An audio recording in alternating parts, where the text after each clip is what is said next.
Time to check in with Amanda Lang. She is host of Taking Stock, which airs Friday night, 6 o'clock on BNN Bloomberg and here on the iHeart Radio Network.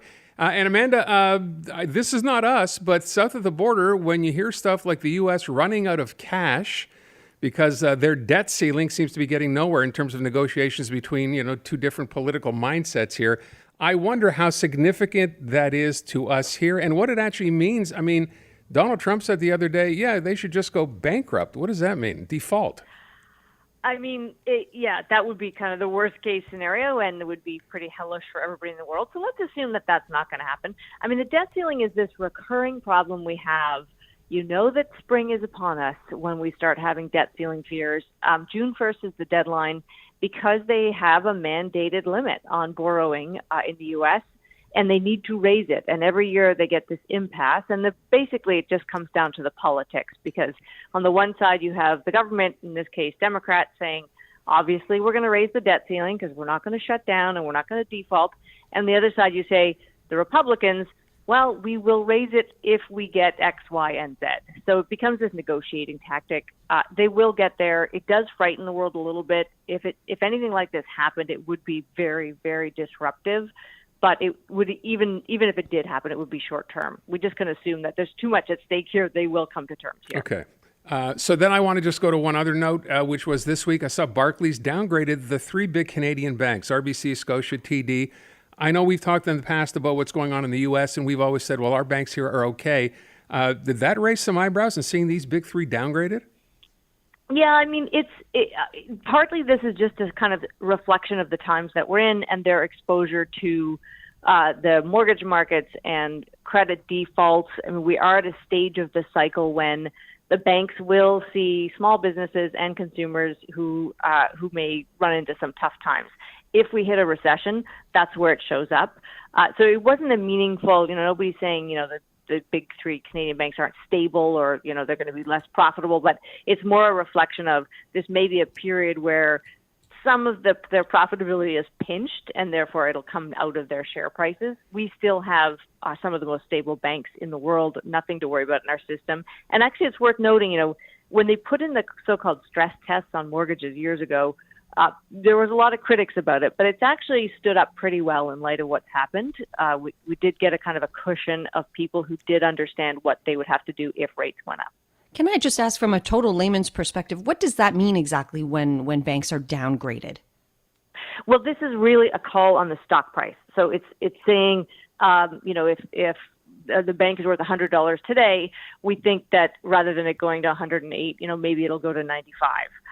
Or they're just reducing their expectations for the growth of the share price. And it can be different depending on kind of what the analyst is saying. It doesn't necessarily mean that they are walking away from it or saying it's a bad investment.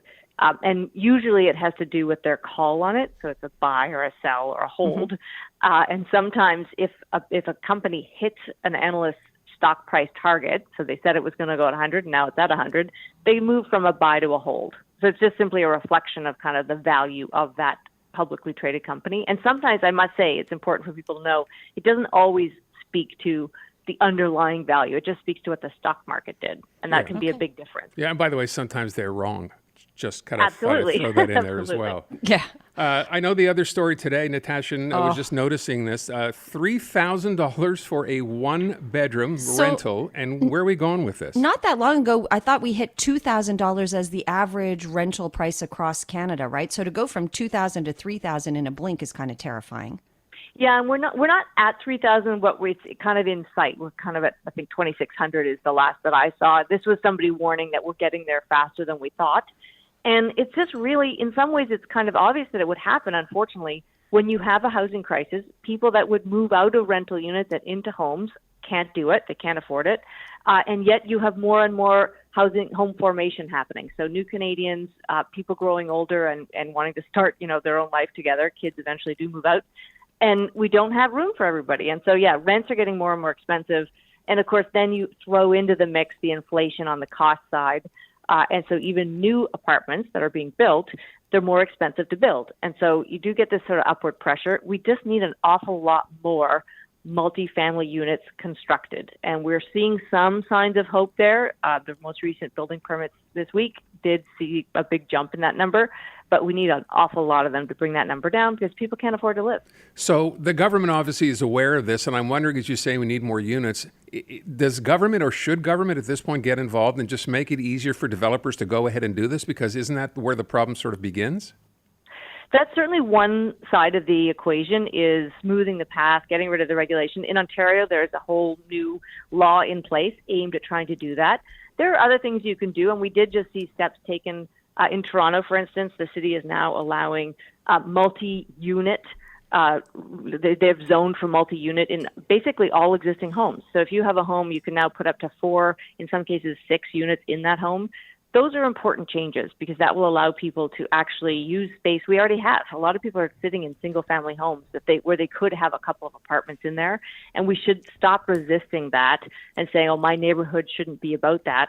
All neighborhoods should be about that. If people want to turn their home into a multifamily unit home, that's what should happen because that's where we're headed. We just need the density. And let me ask then about the role of foreign ownership here and how that contributes to these prices going up and up and up.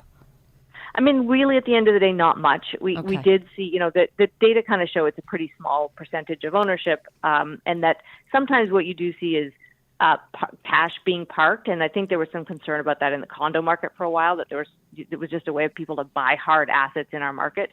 But over and over, we hear it's not a huge part of the market. So while there are these restrictions, we're not overly worried about the influence on prices. All right. By the way, if you're foreign ownership, you still want to rent the unit you own, right? So doesn't really make a difference one way or the other who owns them. The idea is if you can't rent them, then they're just going to sit empty. No one wants them to sit empty. And the idea is if rents keep going up, at some point, I kind of wonder when I read stories like this, is there a top end here? Like, how high can these things go? Well, I mean, this is really what starts to feed into a more kind of structural form of inflation. If your rent is that high, you need to be paid more. And at some point, that's where it'll show up. It'll show up in wages. So, the whole fight against inflation, the central bank's been so cautious about what they were seeing on the wage side. And you'll remember a little while back, the central bank governor, Tiff Macklem, actually saying, don't raise wages, folks, to big business, which is a funny thing to hear him saying. But what he's saying is don't lock in at these higher prices. We promise we'll get us back to 2%. Just bear with us.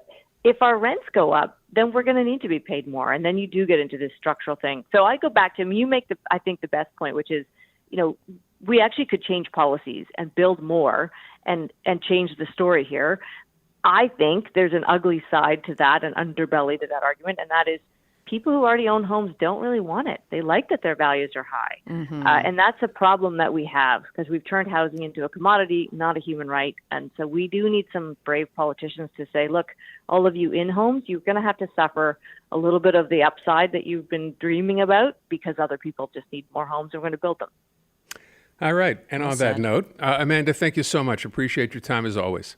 Always a pleasure.